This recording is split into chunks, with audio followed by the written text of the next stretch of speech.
да го носи отпадот во Дрисла во Скопје, 1,5 милиони евра според мои податоци, ако не е точна оваа сума, се извинувам, но моите внатрешни извори кажуваат дека околу 1,5 милиони евра се трошат годишно за транспорт на ѓубре.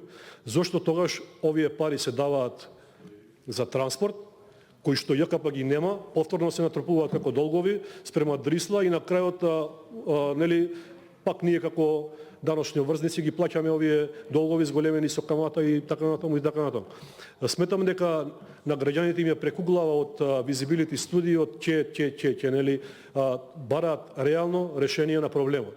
Јас ви кажувам дека општина Тетово нема депонија. Едноставно е.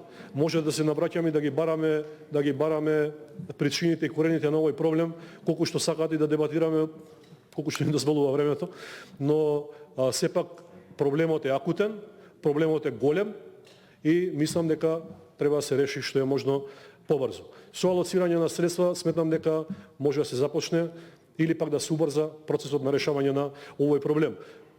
И уште на крајот да кажам, нефункционалноста на јавните претпријатија треба да подлежи нели на ревизија на државата.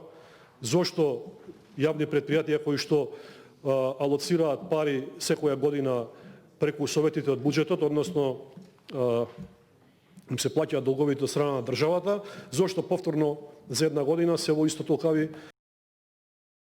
За тие пари треба да има одговорност и се додека нема одговорност, ќе доживуваме ваква ситуација и ќе зборуваме за основни потреби на граѓаните. Ви благодарам.